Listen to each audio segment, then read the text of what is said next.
Welcome to Gardener's World and to Yorkshire, famed for its ales, its dales, its pudding and the expertise of its amateur gardeners. Here in the village of West Breton near Wakefield, competition is really intense, as you can see. I don't think I've ever looked at a better clematis jackmanii than that one. But the doyen of them all is Norman Sharp, who with his wife Hilary has just won the Garden News Garden of the Year competition. Well, Norman, when you first saw the site, there was no house, it was bare field. How did you set upon the design when you began to think of building?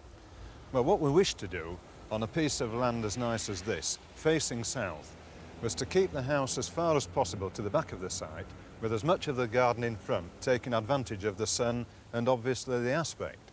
So that was the first intention, to try and create as much landscape garden, but also to have a kitchen garden hidden away, if possible, to the right of the house there, but making maximum use of the land that was available to us. And you've done this with hedges, haven't you? Yes. It doesn't intrude at all. No, the Leylandii hedge there serves two purposes really. One, to screen us from the winds, because we do tend to get northwesterlies coming through there. Also to act as a foil for these plants in the borders, but also to screen the vegetable garden behind. It works very well, doesn't it? It links the whole lot together, doesn't it? And I like the way you've put the different foliage textured conifers in front of the hedge. That gives a good contrast, doesn't it? Yes, what we tried to do was take one or two specimen plants to place in front of the dark hedge to get the maximum benefit from them, not just with the foliage, but also with the colour. And there we've got the rhododendron, hibiscus and the azalea, but unfortunately we have a bit of a colour clash there in early spring, because next to the azalea is a peony, and the two colours just don't hit it off in early springtime. But fortunately the azalea is a good mover if you had to move it. But there's one that does work, Norman, that golden conifer there, Lanii, with the blue veronica and the blue tradescantia spiderwort in front of it. Don't they match in well? Yes, they do. And actually, what you've got to be careful of course, is particularly with the catmint there, keeping the thing contained, because it does tend to get a little out of hand. But obviously, one can camouflage staking and so on there. And But the soil's moist enough to hold the hosta there, all right, is it? Yes, it is. But strangely, this year the hostas tend to have lost a little bit of colour. You can tell that they're more green than yellow, unfortunately. But I think it's so cold, they're turning blue. Yes, they do look to me, don't they, today? And there you've got your vegetable garden. Now that fence, if you hadn't disguised it with the cotoneaster, would have been a real intrusion, wouldn't it? Yes, it was necessary in the early days to try and screen the vegetable garden, but we quickly put planting in front, and as you can see, that the fence is now lost. But it does give support for the cotoneaster and the other plants at the back there. A lot of bedding out. It's really a garden of every sort, isn't it? You've got shrubs, you've got herbaceous, and then you've got your bedding out. Do you grow them yourself? Yes, we grow all the bedding plants ourselves. We find obviously that not only is it cheaper, but it adds a further dimension in the early days of spring and late winter. It's something to maintain interest throughout the year, and obviously one gains far more pleasure from having seen the things right through from birth to full flowering. Great deal cheaper if you were buying that lot, my goodness. I think when you cost off, you cost off the pleasure side. That's really the advantage of growing things, but the expense now of bedding plants, it really is quite a capital expenditure every year. Yes. And you raise them in the greenhouse, you bring them outside. It's a cottage garden. You've got informality, and yet you've got formal plants, and you've managed to combine the two. Yes, what we wanted to do, obviously, was to try and keep a garden that basically, through the summer months, doesn't take a lot of looking after. So we find that with the specimen plants spaced so as to leave areas for additional colour through the year, then clearly the amount of time one has to spend in looking after it through the summer is fairly limited. Which obviously is essential when you have weather like this. Do you grow any bulbs in there for the spring? Yes, we do actually, and this year we had an enormous bed of tulips here. Again, the colour offset against the dark foliage, they really did look well. and protected by the hedge, they stood well through the early gales of the season. You've got shelter, you've got privacy. And it's good garden design, isn't it, to have shrubs like the Prunus cistina, the crimson dwarf, that you can prune really hard when you haven't a lot of space to play with. That one, of course, you can cut it right back to soil level and away it comes, and the foliage colour is intensified. Yes, that's very useful, because obviously if you're not careful, the thing tends to get straggly and spoils other things just by its size, loses shape, and it's a beautiful shrub in spring. The quality of the flowers, yes. Massive white flowers, really delightful. And then you've got the silver foliage of the cornice behind another shrub that you can prune really hard. Yes. Again, that is useful, because obviously if the thing gets out of the hand, cut back. It is noticeable there, Jeff, that the colour of that particular shrub, contrasting against the dark evergreen, looks really well. There's nothing like a hedge to put a background to a garden, is there? And from here, Norman, this part of the garden, you get some idea of the pattern that you've aimed at. The vista seems to expand, doesn't it? Yes, what we wanted to try to do, although we've retained the privacy with the screen hedge there, from the house to maintain this view right across what in fact is the cricket field and the park beyond.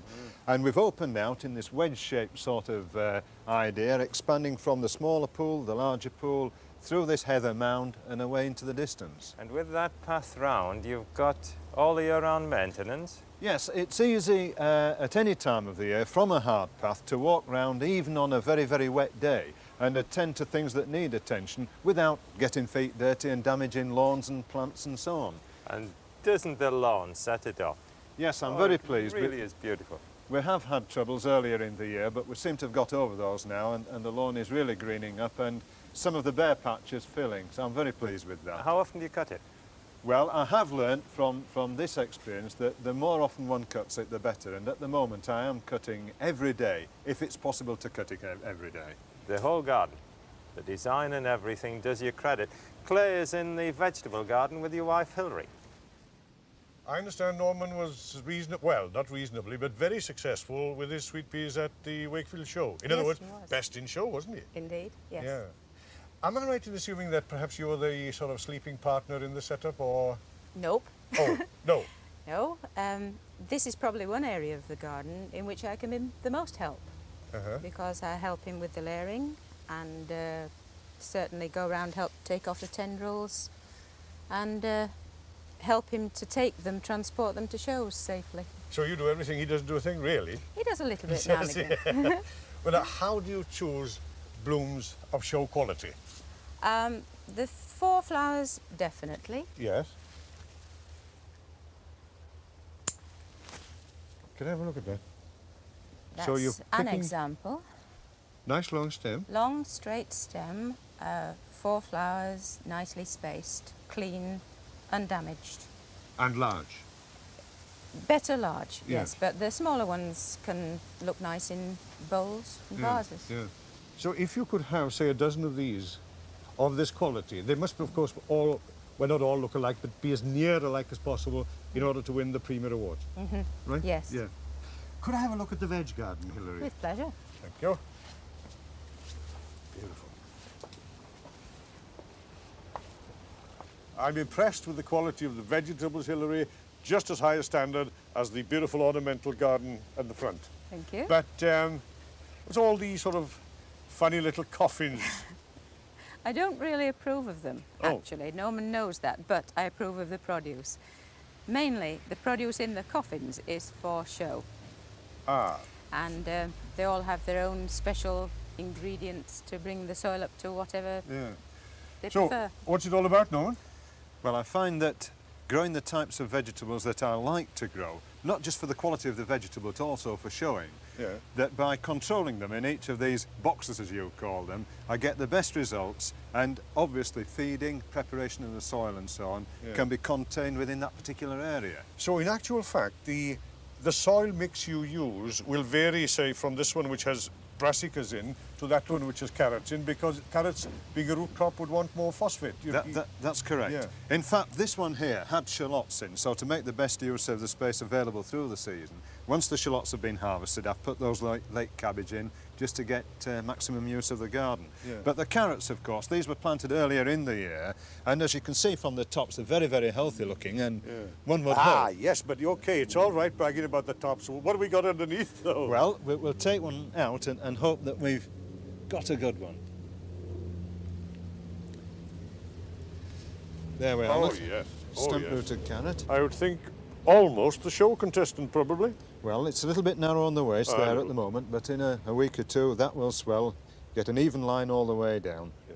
But anyway, Hilary will be pleased to have it for the pot, won't she? I'm sure she will. I'm sure she will, yes. Now then, leeks you're also doing, and they, I must admit, look good, but presumably they are, of course, down deeper than the depth of the raised bed you've got them in. Yes, they are indeed. These are pot leeks, as you well know, and I only grow a few like this for fun. A colleague of mine, he lets me have the pips, and I let him have onion seeds and so on. So those are grown really for fun. But as you say, the soil level is lifted inside the tray to give the correct amount of blanching and to allow the leek to swell without any hindrance of fighting in the hard earth. Yes. But they're looking quite well. They're looking this good. time of the The year. onions are also looking good, Norman. Yes. In fact, they're almost looking as good as mine. Oh, I'm sure not. Yes. What variety have you got there? Well, these are Mammoth improved. Yeah. But again, obviously you're growing for show. Yes, although I must stress that the prime importance of growing is really to get good quality food. Yeah. And in fact, if one can combine the two, then you're being successful in both areas. Yeah. Good quality for showing and certainly good quality for eating. Now, again, there's a special mixture in this coffin. There is indeed. Is the recipe secret, or are you prepared to give us a breakdown of your treatment? Everybody's interested in growing big onions. Yes, well, this particular bed this time is basically as described by your colleague Bill Taylor. Basically 2 feet deep, but built up in layers with a good layer of manure sort of 4 inches below the surface. When do you put that manure in, Norman? Well, this is prepared at the back end of the year, dressing at that time of year, but in the spring, the thing levelled out, again, the top dressing as recommended by Bill, the onions protected immediately after planting for a period of time. Then once they're hardened off, the tops come off for a few days until eventually they can be left off. I keep this protection up purely because we tend to get the northwesterly wind coming through, and clearly you don't want to be damaging the tops too early because every time they go over, then the onion suffers. So those are there purely to protect them from the winds. Thank you very much, Norman. I think they're going to win some prizes. Well, I hope so. The whole layout of the garden agrees so much with my own ideas on garden design, and so many of the plants are familiar from my own gardening experience that immediately I feel at home. And heathers, you know, they do say that they don't make feature plants, but grown like this, where you blend them in with rocks, you have something that will give you interest the whole year round. I always say it's the next best gardening to concrete, because once you've got heathers established, there's no way weeds are going to get through. And they do flower, if you choose your varieties carefully, they do flower the whole year round. You've got the caloonas at this time of the year, and the only maintenance you need is to clip the plants over. Immediately the flowers begin to fade, and that keeps them neat and compact and well furnished. They don't get leggy. But this undulation is a centre feature with the Irish heath in the background, and the idea of the paths, being able to walk around when it's wet, even after a shower of rain, marvellous. And this bit, they've never succeeded, you know, in destroying what I call the character of alpines by over-hybridisation. The saxifraga there, the longifolia, when that flowers, a great yard-long spike of blossom. And one thing, Norman, really, to put a coleus. Now, that's the only criticism, and I know I'm rude for making it, but really that's putting corned beef in with best smoked salmon. Really it is. Well, I'm sorry, Jeff, that it offends you, but we did feel that this time of the year, when a lot of the early bloom's gone, that an additional splash of colour here and there would aid the rockery. Do me a favour, yes. And I'll come back again. Put a blue gentian in there. Well, Septem feeder, lovely. All right. And I've got a sneaking feeling that looks like just the feminine touch that went wrong a little bit, am I right? You are, in fact, but we can only say this because Hilary's not here with us at the no, moment. Gentlemen, no. The dwarf conifers really do look very mature. That's Fletcher eye, isn't it, Yes, with the feathery foliage? Yes. 6 years, are they? Yes, actually, that one's about 5 years old. Given to me by a friend who sadly is no longer with us. But he brought 5 or 6 of them, and we've got them dotted around the rockery, and we're very, very proud of them. But they always look nice, they look neat, they look compact, they look healthy, and we feel that other plants are set off against them, particularly against a natural local stone. You've got some lovely associations though, haven't you? The berberis, rosy glow is that one with Yes, the it is, multicoloured yeah. leaf. Yes. We prune that one hardback every year and to keep this compact bush. Yeah, it's a tremendous advantage to have things in a small garden you can prune.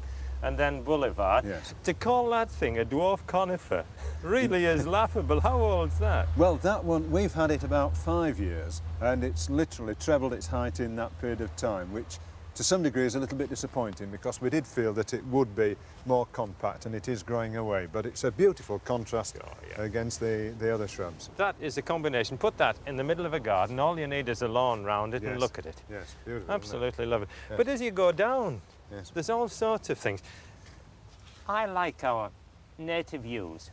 Yes, that's nice, isn't it? And there again, if that got too big for that. Yes. This is it the one they call Standish eye, the prostrate one? I get them mixed up. Yes, I think it is actually. But we've had that one again 4 or 5 years ago. We brought that back from Harrogate, and we were warned that it is delicate and possibly we would have trouble with it. But in fact, as you can see, it's very healthy and it's keeping that compact growth, and we're delighted with that. And you could just nip it back. Yes. The only reason it's delicate, I think, is if you put it in full sun, it burns a little I see. bit. Yes, yes. But oh, the lovely little Again, corners. dwarf conifers. How did you build up the height?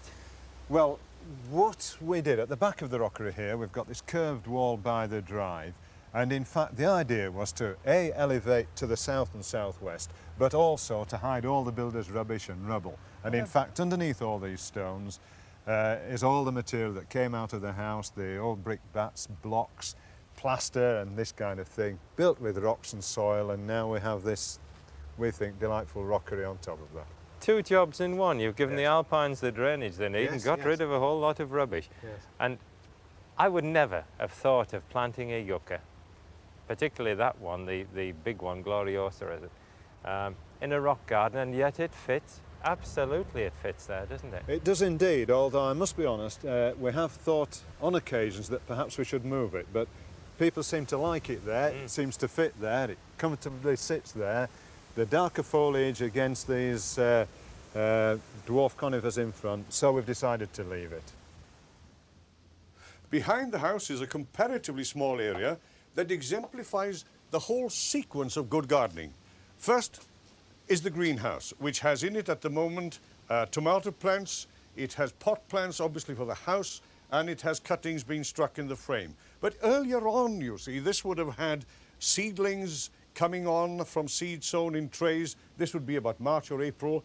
And from the greenhouse, the seedlings find their way into the frame, conveniently situated only a few feet from the greenhouse itself. And in the frame, they, of course, would be hardened off before planting out in your beautiful ornamental garden in the front there, Norman. That's right, Clay, yes. And to make full use of the frame then, through the summer we have in there melons in grow bags, and I am in fact drying off shallots that we commented earlier about were harvested from the garden. So virtually the frame almost is in continuous use right throughout the year. It is indeed. In fact, there's a bit of a problem there early in the year in the amount of frame one requires for stocking a garden of that size, so we use every available space under glass for hardening off. And then you've got some excellent celery here, absolutely beautiful stuff, with the collars around them for blanching, haven't you? Yes, indeed. We've just raised the collars this last week to give more height to the blanching. Perhaps not as far on as I would like at this time of the year, but nevertheless good, clean, healthy-looking plants, I think. And next to them you've got leaks in the traditional drain pipes. Yes, that's right, Clay. We find that the time of the year we require these, it's far cleaner and easier to get them out of the garden by just removing the pipe. You've got adequate length of blanched stem, and it seems a clean and tidy way of doing it. I think better than the cardboard method because that tends to attract slugs, and you also they tend to rot a bit, don't That's true. You tend to have to keep replacing them, whereas with the land tile, they're there for all weathers, no problem. Right. And the peas look very promising. Well, I'm delighted with these because this is the first time that I have tried to grow them on the cordon system, and hopefully in a week or two we'll get some good results from I'm these. sure you will. What varieties? Obviously, you've got to pick the variety if you're going to exhibit. Yes, this is Show Perfection, which we've managed to get hold of again this year. Well, it looks superb to me. And finally, down this end, carrots growing in, well, I suppose these must be drain pipes as well, Norman, Yes, aren't they? they are. But what puzzles, well, it doesn't puzzle me because I think I know what they are, but I haven't seen them before. Upturned tumblers around the collars. That's right, Clay. Again, a twofold purpose. As we can see today, and it's not particularly windy, the stems are being blown about. But in springtime, when we get quite considerable winds here, these protect the young seedlings and also help to keep carrot fly away. But as you can see, Clay, we've had problems on this one. The sharp edge and the wind today lashing the tops there and breaking away. Perhaps there is an answer if one could only, as the plants grow, lift Yes, that might be an idea. Lift it somehow, I don't know, with stones underneath it. But yes, it is a pity that's happened, but there we are.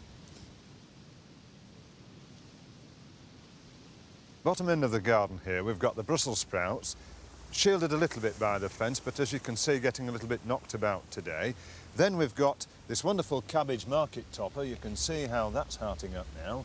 We had, in fact, cauliflowers in between. They've all been harvested and are now in the deep freezer. Then we come along to the peas.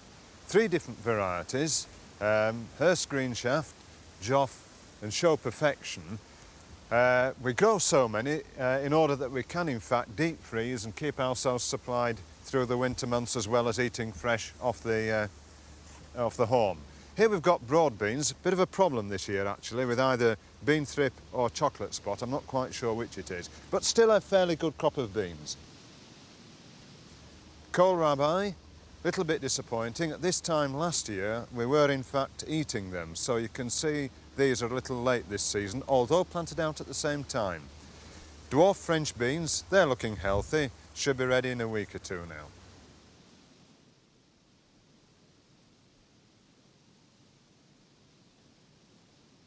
Quiet of a garden, Hilary, it's like a tonic, isn't it? As soon as you walk into it, you can feel it.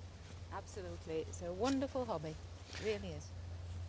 And this path, in addition to giving you a dry weather walk, of course, if you'd taken the lawn right up to the plants, you'd have had problems with the mowing of the grass, wouldn't you? The plants would have hung over. Yes, you would indeed. And similarly with the stone, and I think keeping the lawn just away from the edge of the stone allows you to get the mow around without causing problems, both to stone and the plants, and gives that additional crispness to the edge of the lawn, which I happen to like. I've got a feeling too that garden competition or no garden competition, you'd still have done exactly what you've done now. So really winning is a bonus of sorts, isn't it? Well, we both regard it as a bonus, and that is exactly the way we look at it. We garden like this every year, we'll be the same or similar next year and the year after that, hopefully. Yes, it is a bonus. Well, in addition to the satisfaction that you've already enjoyed, something a little more tangible.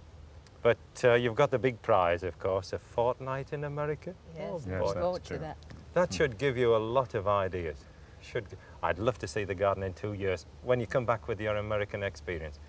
Congratulations to you both. Thank you, Jeff. Really, it's Thank a you. lovely garden. And Come back and see enjoy it. your trip while I do that small thing. And don't know what you do with anything like that, but it's nice to look at. It's beautiful, Thank isn't you. it? Very well done, the pair of you. Thank you Thanks very very much much indeed. indeed. Thank you. Lovely, isn't it? Well, that's given you just a glimpse of the garden at Westfield. I hope you've enjoyed it. It's been fascinating to me. And join us next week when we'll be at Arkley Manor talking to Dr. Shewell Cooper about compost gardening, a pet interest of mine. So join us then.